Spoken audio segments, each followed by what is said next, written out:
This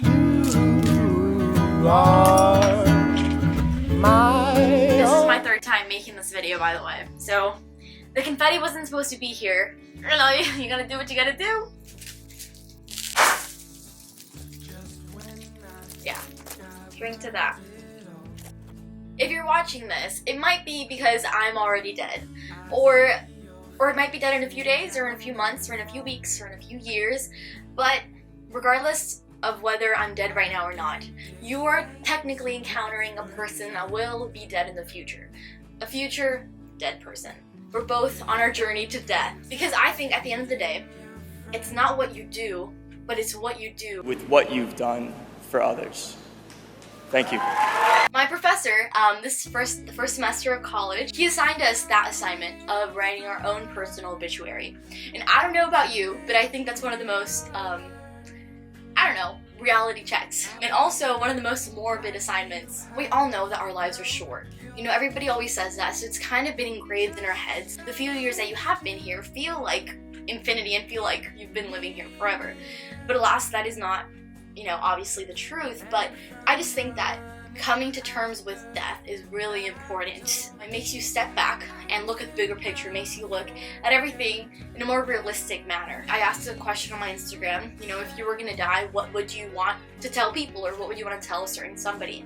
And a lot of people talked about love, but many people, talked about forgiveness, and some, told people, well, make the most out of this life, and I think it's really interesting that we like talking about that, making the most out of this life, but many of us don't live that, because we all think that we still have time, but in reality, as each day ends and as each hour passes by, it means that we are an hour, a few minutes, a few seconds, a few weeks, a few months, a few years closer to our death. And I think that as we all came into this year, while some of us were optimistic and some of us were pessimistic about about how this year would end up, and I don't think any of us would have ever imagined or fathomed the year that we've all experienced.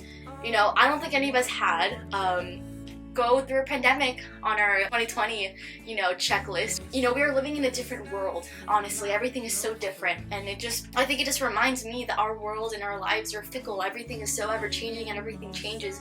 We change as human beings, and this version of you wouldn't have ever happened if we wouldn't have gone through this.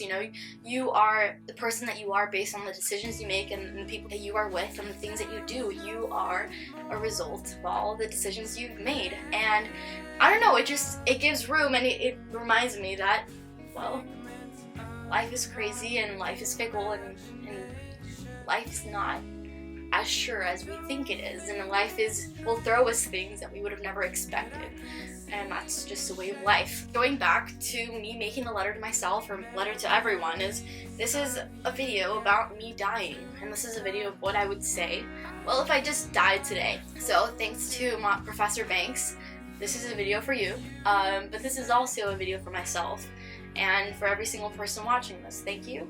I think it's really interesting to make this because I might still be alive for a few more years, and I might not, so we'll see how this goes. But my name is Jimena. I am 18 years old. I still can't drink, so this is why it's sparkling cider.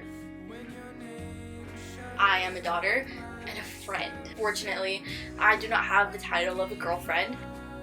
I'm really happy with everything that I've done and everything that I've seen, because it's been a good life. It's been a good one. If you're crying because I'm dead and you're watching this, period. Keep on crying, babe. Keep on crying. But in reality, I would rather have you not cry. Maybe cry. I don't know.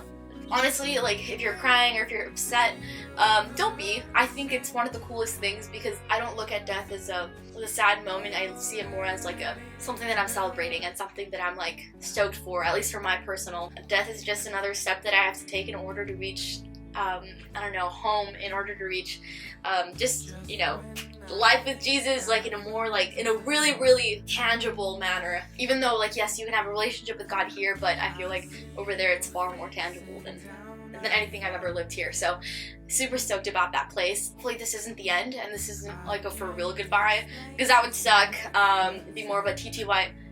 Well, I really had to take off my shirt, because if there's one thing that I don't want to last forever is my sweat, and I don't want that to be on caught on camera, because that'll be really embarrassing, even if I am dead. So if there's one thing that I could tell anybody, one of the things that I learned this year, I feel like in 2020 especially, is the importance of showing up for people and being present. The only thing that will remain is how you made someone feel. Because in reality, you are encountering a dead person. Either a dead person right now, or a person that will be dead in the future. So you are experiencing a future dead person right now. And the only thing that will matter is how I made somebody feel. If I made you feel like really bad, then you're always gonna remember that about me.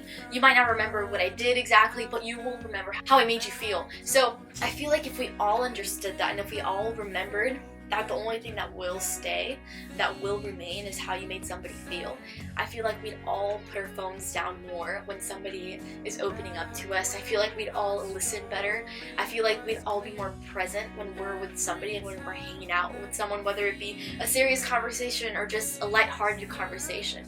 I feel like we would care more about a person. If you remember that I'm gonna die, maybe not tomorrow, but I will die eventually, I feel like you'd care more about people, and you'd care more about being present with people and loving people and making them feel known. That's the one thing that matters, is how I made someone feel. And then I sure as hell want to make them feel loved and make them feel known. So that was my life in a nutshell, kind of a small summary, a summary of a summary. And I hope you find God in the small things, and I hope you love people and you learn to also love yourself.